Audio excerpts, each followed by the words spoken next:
Dua dari sini, satu dari sini. Tadi udah dua dari sini supaya imbang. Tetap tiga, kan? Jadi satu yang pakai jaket kuning, satu yang pakai alma mater, laki-laki. Satu dari sini, kalau ada perempuan berdiri. Perempuan. Oh ini keren nih. Wah dari itu kulihat kau cerdas kau. Ini boleh apa Anda tanya sepanjang dalam koridor hukum politik dan demokrasi yang akan kita apakan. Ini lebih hebat ini dari dialog debat presiden. Langsung di sini kita buat. Bebas kita. Di sana dibuat waktunya 1 menit. Ini waktu kita bebas. Oke, silakan. Dimulai dari yang jaket kuning. Ini dari inbound. Ya, dari mana asalnya? Saya dari Universitas Negeri Semarang. Oh, dari Universitas Negeri Semarang, UNES ini. Jadi internasional ini Pak. Ada tamu kita sekarang inbound di kampus ini 160 orang dari 70 perguruan tinggi dalam Merdeka Belajar PMM. Saya undang mereka ke sini. Jadi supaya berbagi. Tujuan kita hari ini yang sangat penting, jauh lebih penting mencerdaskan pikiran kita. Orang cerdas pasti memilih orang cerdas, gak memilih orang bodoh. Nasib bangsa ini ada di tangan kita. Suara kita menentukan bangsa ini. Itu yang dikatakan Vox Populi, Vox Dei. Suara rakyat, suara Tuhan. Rakyat yang mana? Rakyat yang cerdas, Tuhan senangi. Itu. Oke, mulai. Kuning. Baik, selamat pagi. Terima kasih atas kesempatannya, Bapak Moderator.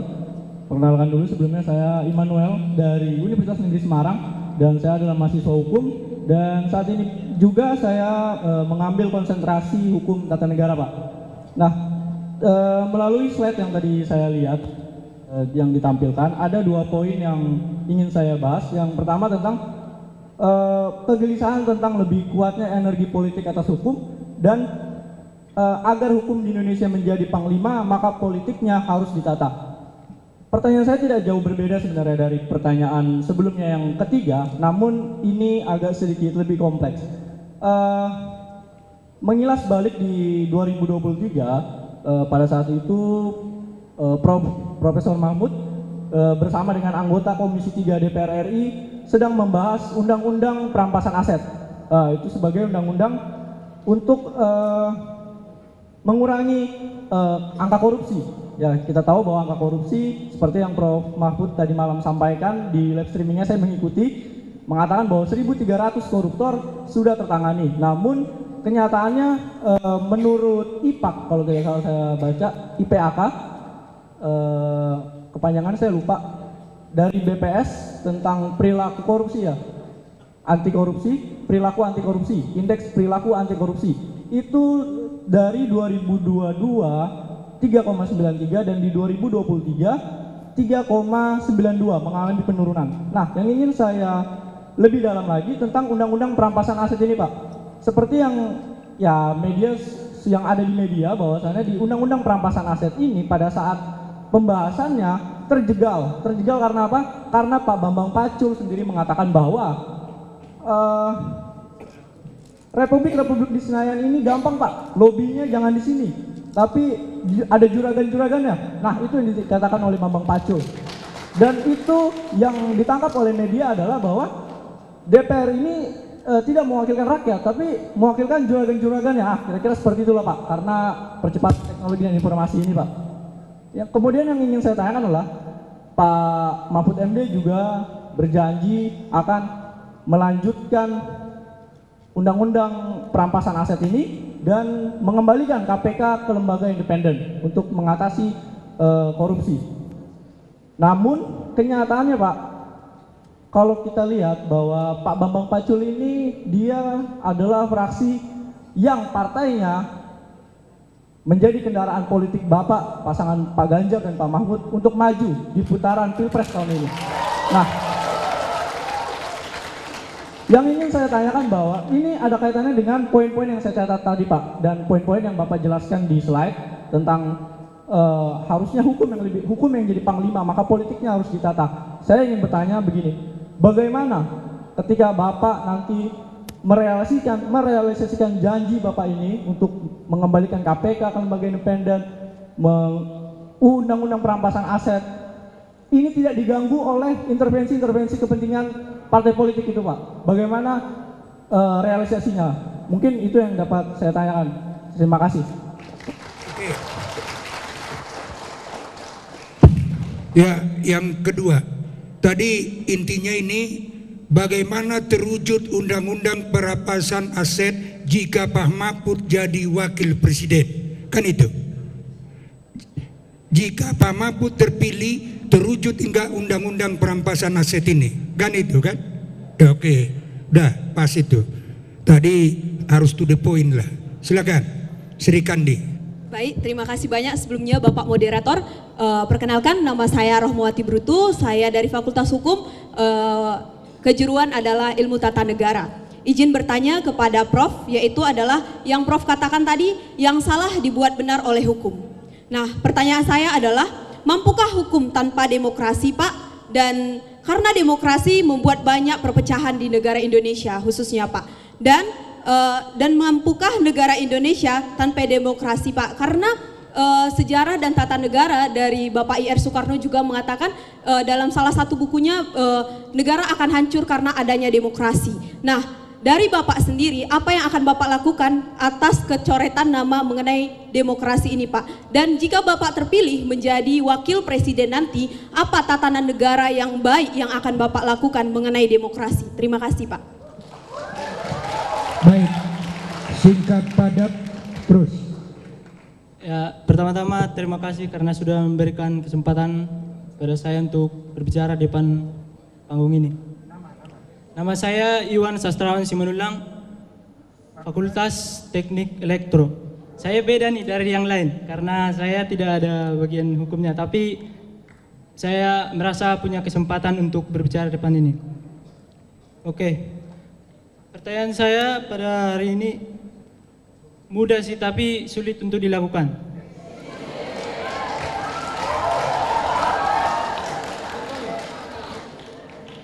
Oke, dari zaman dulu sampai sekarang dalam pelaporan suatu kasus harus sejalan dengan uang. Yang ingin saya komentarkan bagaimana jika Bapak nantinya dapat masuk menjadi wakil presiden, bagaimana cara Bapak untuk menyelesaikan masalah jika satu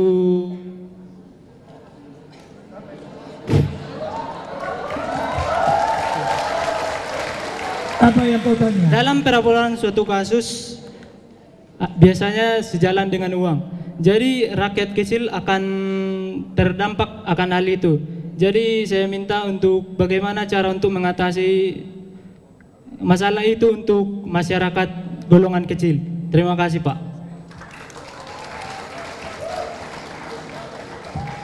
Ini ada 3 pertanyaan Prof. Masih banyak kita kali ini kolaborasi. Tolong yang bertanya nanti supaya lebih banyak disiapkan catatannya. Jangan dikarang di depan, ya, supaya makin banyak bertanya makin bagus, makin mengerti kita pemikiran profesor ini mau kemana bangsa kita ini nanti. Ini gunanya di kampus.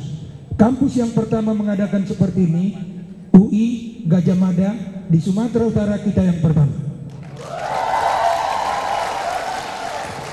Tujuan kampus kita menjadikan demokrasi terdidik dengan cerdas. Kecerdasan dibutuhkan dalam demokrasi. Itu tadi keluhan profesor. Demokrasi sangat sulit kita lakukan jika struktur masyarakatnya masih mayoritas yang bodoh. Udah bodoh, miskin lagi. Nah, ini persoalan kita. Silakan Prof. Dia bodoh, miskin lagi.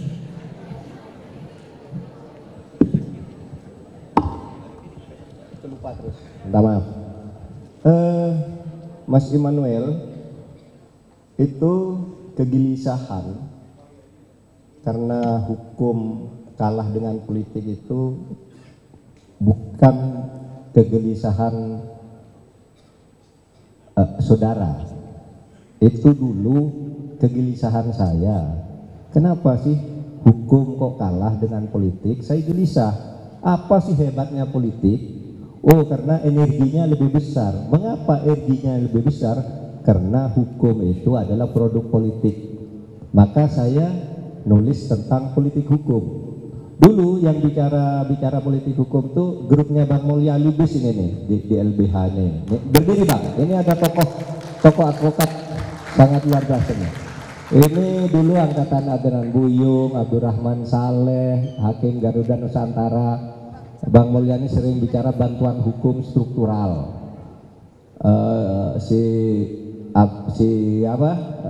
Garuda Nusantara itu yang nulis tentang politik hukum, perbandingan antara hukum kontinental dan Anglo-Saxon gitu ya. Nah, saya ngambil yang politik hukumnya. Jadi dulu yang menginspirasi hal-hal seperti itu sebenarnya LSM seperti LBH, ICW dan sebagainya.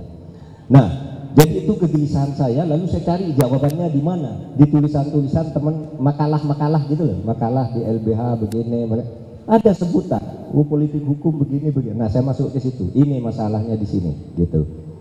Nah, soal undang-undang perampasan aset, gini, pemerintah mengajukan 2 rancangan undang-undang untuk memberantas korupsi. Satu, undang-undang perampasan aset, yaitu tindak pidana korupsi tetapi asetnya diselesaikan dulu secara perdata. Meskipun belum inkrah, ambil dulu, rampas dulu. Karena pidana itu biasanya lama, sampai kasasi paling nggak perlu berapa lama, itu kadangkala asetnya udah dipindahkan. Atau ada aset hasil korupsi banyak, tapi orangnya nggak ketemu, menghilang. Kan kalau tidak ada undang-undang perampasan aset ini masih tidak boleh. Nah, kita akan buat itu, dan itu sudah pernah disetujui. Dan banyak lagi. Yang kedua, undang-undang pembatasan belanja uang kartal. Artinya saudara, undang-undang itu akan mengatur, saya sambil batuk terus. Minum dulu. Iya, tapi pakai pengingat. Ini sampai jam 12 malam Profesor masyarakat semangat. Iya, tadi malam saya sampai Sampai membahas Sambo pula. Oh iya, Bapak ngikuti ya? Iya. Saya pantau terus, namanya moderator hari ini. Jadi yang kedua, undang-undang pembatasan belanja uang tunai, belanja uang kartal. Itu caranya gini, orang itu agar tidak korupsi atau mengecilkan korupsi, kalau mau belanja lebih dari 100 juta harus dari rekening ke rekening. Misalnya, saya mau beli sesuatu, bertransaksi dengan Bank Mulya Lubis. Saya kirim ke Bank Mulya Lubis nih, dari rekening saya nomor sekian, kirim ke rekeningnya Pak Mulya Lubis nomor sekian untuk keperluan ini. Kalau lebih dari 100 juta. Di situ bisa dilacak apakah ini suap atau bukan. Apakah ini korupsi atau bukan.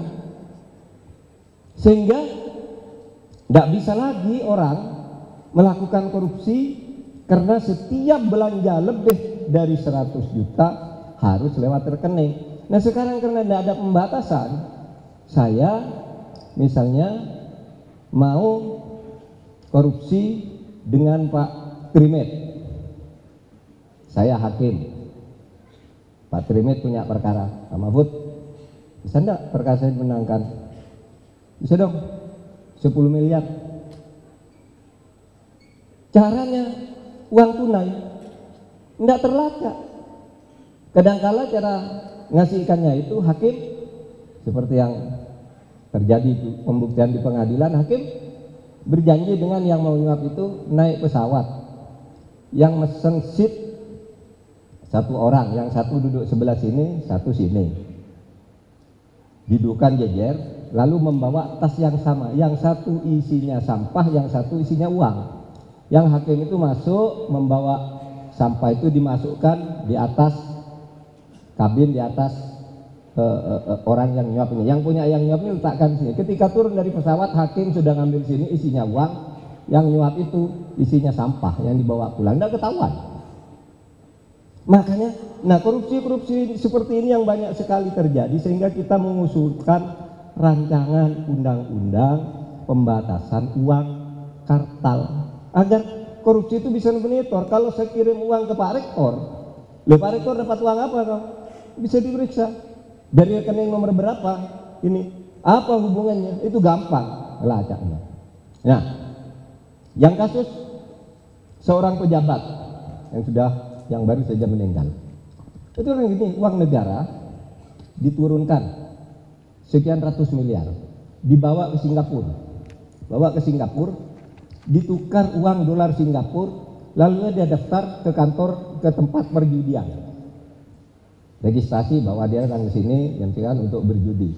Pulangnya dia sudah membawa uang yang tadi 200 miliar itu sudah menjadi uang dolar Singapura, lalu dilaporkan ke rekeningnya, ini saya menang judi, ini buktinya bahwa saya berjudi. Padahal enggak.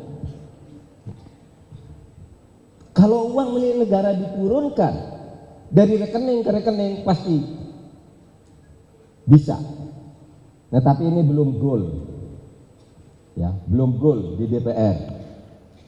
Biar nanti kita terus perjuangkan. Kalau saudara mengatakan gimana sih cara merealisasikan itu, nah begini, tanggung jawab pemerintah itu mengusulkan kalau ada sesuatu yang perlu diusulkan, akan mati-matian dengan melakukan lobby politik, tapi keputusannya bagaimanapun tetap bersama DPR. Oleh sebab itu bangun sistem politiknya itu agar yang seperti itu berhasil. Caranya Anda semua ikut membangun sistem politik yang benar. Bapak ada perlu saya? Enggak. Ada perlu saya? Enggak ya? Oh enggak ya? Enggak, karena berdiri di sini tiba-tiba saya kira ada perlu. Enggak apa-apa. Enggak apa-apa. Sama, Mas Immanuel, KPK menurut saya memang harus dikembalikan agar menjadi lebih independen. Saya ingin KPK itu enggak usah hadir di sidang kabinet. Ini di sidang kabinet kok ada Pak KPK ngapain? Dulu enggak pernah. Sejak ada undang-undang baru ini lalu ikut, karena katanya menurut MK KPK itu bukan lembaga yudikatif, bukan lembaga legislatif. Artinya dia ada di rumpun eksekutif. Tapi MK juga mengatakan KPK itu bukan legislatif, bukan yudikatif, tapi ada di rumpun yudikatif yang independen, bukan bawahan kabinet. Seperti KPU bukan bawahan kabinet, Komnas HAM bukan bawahan kabinet. Lah kenapa ini KPK kok ikut? Jadi situ kembalikan ke yang dulu aja lah. KPK itu lebih bertaji dan lebih produktif. Gitu. Saya setuju itu. Nah, ada yang bertanya gini, loh Pak Mahfud, kenapa dulu kok tidak dicegah undang-undang KPK? Loh saudara, undang-undang KPK itu lahir di bulan September, saya jadi menteri di bulan Oktober. Udah jadi, ketika saya masuk tuh udah jadi tuh undang-undangnya. Lalu kok tidak dikeluarkan Perpu, tuh bahaya juga. Undang-undang sudah jadi, berjalan sekian bulan, tiba-tiba Perpu. Antara keluarnya Perpu dengan saat diundangkannya undang-undang ini bisa menjadi masalah hukum besar jika nanti Perpu ini ditolak oleh DPR. Bisa dianggap di masalah ini tidak legal berarti ini, karena dia menggunakan penanganan hukum berdasar Perpu, sementara Perpunya ditolak. Beda loh undang-undang dan Perpu itu. Proses penolakan Perpu itu sendiri harus diterbitkan undang-undang baru lagi untuk menjadi pengganti Perpu yang ditolak. Wah, itu kacau. Sehingga ada Perpu tentang apa dulu zaman Pak SBY, bansos, dinyatakan DPR tidak menerima itu, terus sampai sekarang tidak ada kelanjutannya. Karena apa? Belum ada undang-undang baru yang menggantikannya, yang mencabut dan mengatur akibat-akibat yang sudah terjadi itu lama. Maka lebih baik menurut saya perubahan biasa saja. Besok kita usulkan lagi agar KPK lebih kuat. Namanya boleh tidak komisi lah, Bu Mega setuju harus diperkuat KPK, tapi coba namanya bukan komisi, karena komisi itu lebih dikenal sebagai ad hoc. Ya oke, nanti kita bicarakan, tentang itu. Saudara, Mbak, bisakah hukum berjalan tanpa demokrasi? Enggak, saya bicara perlunya demokrasi. Hukum itu harus seimbang dengan demokrasi. Karena kata Profesor Mokhtar Kusuma-Atmaja ketika membuat pidato pertama tentang politik hukum nasional di tahun 73 jadi Menteri Pertahanan itu ada gium gini. Demokrasi tanpa hukum itu liar dan bisa anarkis karena setiap orang merasa bisa berbuat apa saja berdasar kekuatannya.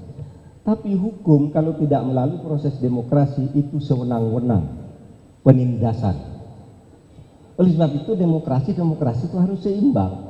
Disinilah perlunya kita mengatur sistem politik yang benar, di mana hukum tata negaranya itu harus tegak. Itu masalah. Maka kita punya Mahkamah Konstitusi untuk menegakkan yang gitu-gitu. Tetapi Mahkamah Konstitusi ya begitu, seperti kita lihat masalahnya. Apa ada kasus tadi yang terakhir, bagaimana menyelesaikan kasus-kasus yang hanya selalu pakai uang, sejalan dengan uang gitu ya? Hah? Kenapa Pak? Iya, itu yang harus kita hapus. Bagaimana cara menyelesaikan kasus-kasus yang diselesaikan dengan uang? Ya ditegakkan hukumnya, bersihkan aparatnya dulu, karena aparatnya juga banyak yang membacking kejahatan. Oknum aparat banyak. Ada Pak contohnya, sudah banyak yang di penjara itu. Dan ini masih banyak berkeliaran karena belum ditangkap. Nanti kita yang begini nih selesaikan. Kalau saya ditanya, Bapak punya buktinya enggak? Ketemu, ya punya ada buktinya. Saya tinggal ngajak ada orang ini ke penjara ini dulu, backing kasus ini nih, backing kasus ini nih, backing kayak begini aja.